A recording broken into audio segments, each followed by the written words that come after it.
5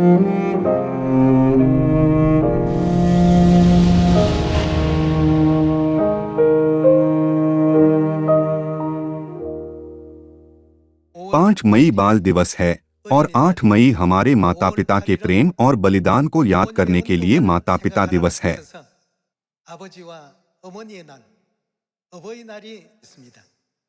साथ ही 21 मई अपने रिश्ते में किसी भी कमी पर विचार करने और शांति से रहने के लिए विवाहित जोड़ों का दिन है।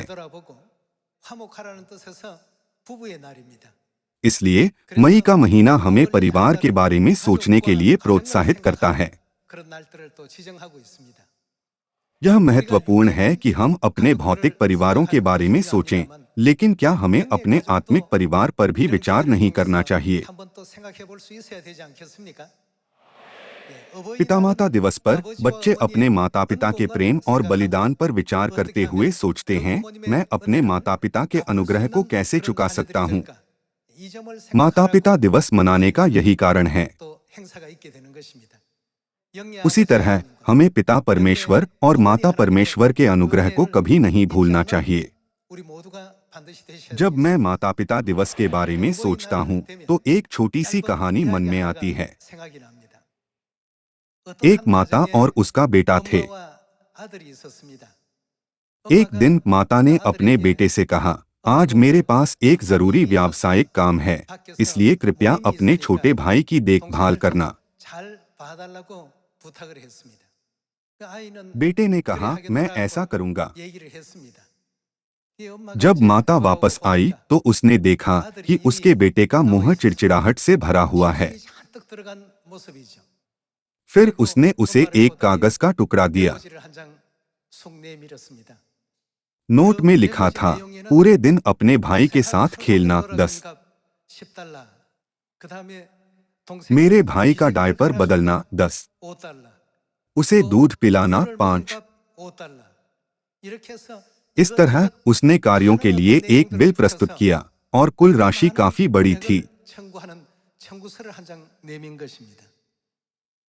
माता ने चुपचाप उसे पढ़ा और नोटपैड पर कुछ लिखा। जब से तुम पैदा हुए तब से तुम्हें खाना खिलाना बिल्कुल मुफ्त। जब भी तुम बीमार हुए तुम्हें अस्पताल ले जाना, तुम्हारी देखभाल के लिए पूरी रात जागना, सब कुछ मुफ्त में। तुम्हारे लिए दर्जनों कपड़ों की कीमत भी मुफ्त है।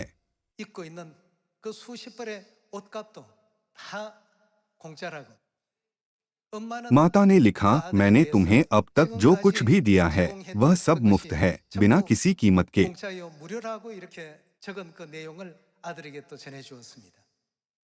जैसे ही बेटे ने नोट को ध्यान से पढ़ा, उसने महसूस किया, मैंने जो किया है उसकी तुलना में मेरी माता ने बहुत महान काम किया है। फिर भी उन्होंने कभी भी बदले में कुछ पाने की उम्मीद नहीं की। इसलिए उसने कागज का एक और टुकड़ा लिया और उस पर लिखा, मेरे द्वारा लगाई गई सभी कीमतों का भुगतान पहले ही किया जा चुका है।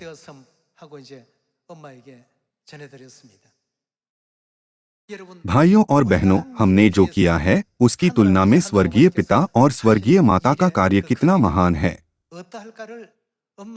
माता अपना पूरा जीवन अपनी संतान के लिए समर्पित कर देती है।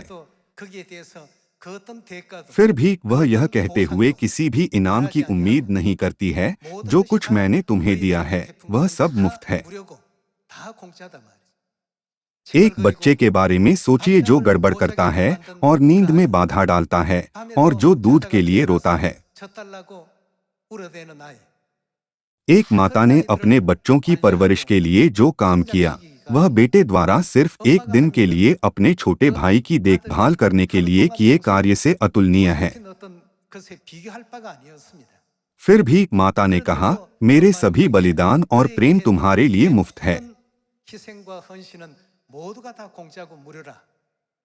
इसे पढ़ने के बाद मैंने सोचा, पिता और माता अपनी संतानों के लिए जो कुछ कर रहे हैं उसके लिए यही सच है।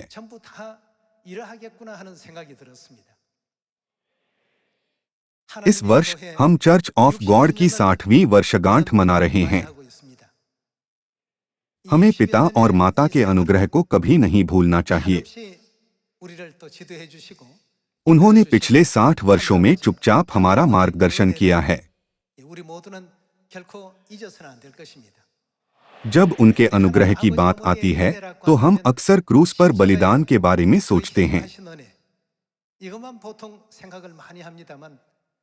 लेकिन आत्मिक दृष्टिकोण से पुराने नियम में बलिदान अर्थात नियमित होमबलि,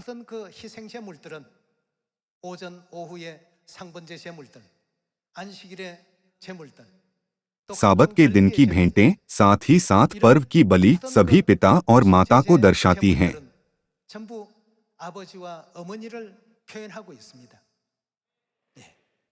मूसा की व्यवस्था के नियम में सभी प्रकार के पशुओं की मृत्यु के माध्यम से पिता के बलिदान और माता के बलिदान को चित्रित किया गया था।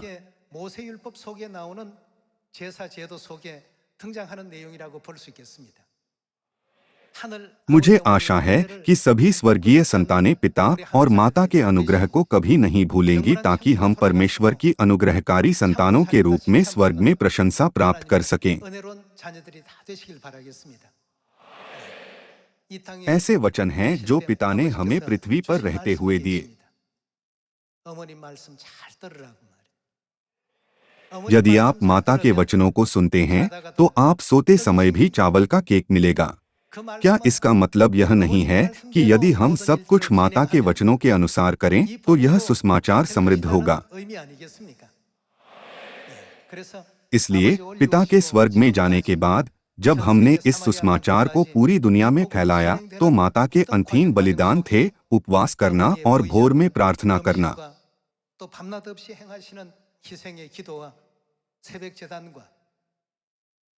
इन प्रयासों ने हमारे चर्च को वह बना दिया जो यह आज है। आइए हम अपने स्वर्गीय माता पिता के प्रेम और बलिदान को न भूलें और इस वर्ष उनके लिए बहुत खुशी लाने का प्रयास करें।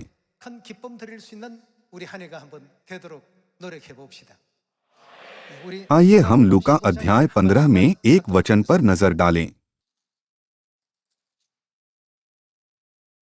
लूका अध्याय 15 आयत 7। मैं तुमसे कहता हूं कि इसी रीति से एक मन फिराने वाले पापी के विषय में भी स्वर्ग में इतना ही आनंद होगा जितना कि 99 ऐसे धर्मियों के विषय नहीं होता जिन्हें मन फिराने की आवश्यकता नहीं। परमेश्वर स्वर्ग में 99 धर्मी लोगों की तुलना में एक पश्चाताप करने वाले पापी से अधिक प्रसन्न होते हैं। इस प्रकार क्या हम सभी को यह आनंद पिता और माता को देने का प्रयास नहीं करना चाहिए? चर्च में केवल आने के बजाय आइए हम अपने स्वर्गीय पिता और माता को आनंद दें।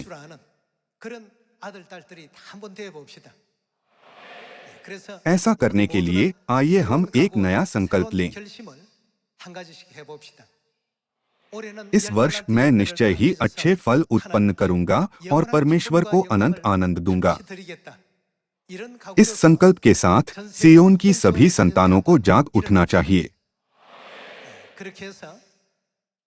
ऐसा करने से इस वर्ष परमेश्वर का सत्य पूरी तरह से पूरी दुनिया में फैलाया जा सकता है, यहाँ तक कि उन देशों में भी जिन्होंने अभी तक सत्य को प्राप्त नहीं किया है। मुझे स्पष्ट रूप से याद है जब माता ने कहा था, आप मेरे जीवन का सब कुछ और मेरी एकमात्र चिंता हैं। फिर अब हमें यह कहते हुए अपने विश्वास को स्वीकार करना चाहिए, परमेश्वर मेरे जीवन का सब कुछ है।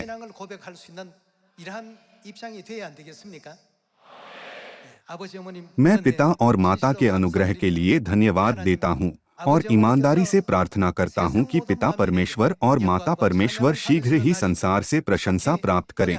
यह आशा करते हुए कि आपने अधिक अनुग्रह प्राप्त किया है, मैं आज के उपदेश को समाप्त करना चाहूँगा। आपका बहुत बहुत धन्यवाद।